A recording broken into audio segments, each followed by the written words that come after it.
Hi Telangana, ఎలా ఉన్నారు? అందరు బాగున్నారా అన్న?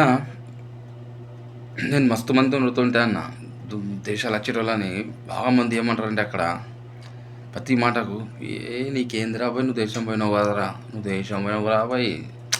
ఇక ఆడు పాపం ఈడ ఏం చేసిండో, ఎంత కష్టపడ్డాడో, ఏం చేసిండో, ఎట్లా చేసిండో, వాడు ఏం అనుభవించిండో, ఎంత శోభ అనుభవించిండో, ఎంత కష్టపడితే ఆ స్థాయిలోకి పోతాడో.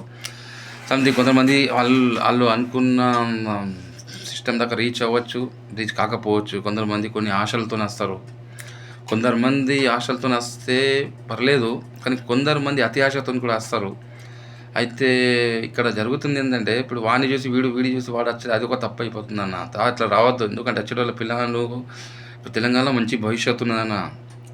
ఇది ఎందుకు అనిపిస్తుంది అంటే, ఇది మంచి ఇది కాదు. ఎందుకంట అంటే భయ ఏం అవసరం అన్న. మన తెలంగాణ ఒకప్పుడు తెలంగాణ వేరు, ఇప్పుడు తెలంగాణ వేరు భయ. భూములకైతే ఇంకా వేరు భయ.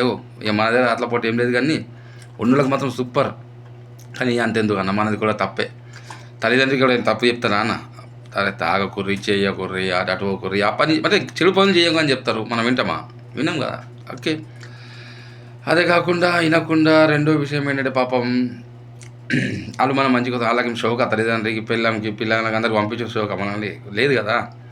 మనం అక్కడ చక్కగా ఉంటే వచ్చే అవసరం ఏముంది భయ్య, ఏం తక్కువది.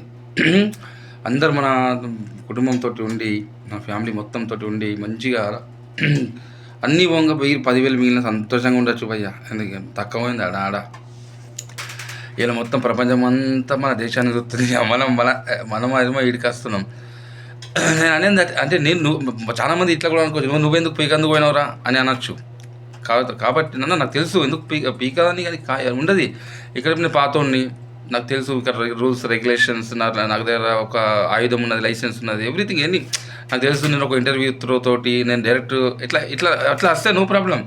కానీ కొత్తోళ్ళు వచ్చి ఇబ్బంది పరుడు ఎందుకని, మన దాకా మనమే వచ్చినాం, ఇంకా వాళ్ళని కూడా తెప్పించి లేదా వాళ్ళు వచ్చి ఇబ్బంది పడద్దు అన్నది నా కోరిక. అందుకొరకని ఈ విషయంలో ఎక్కువ శాతం ఇవే చెప్తాను నేను. Thank you.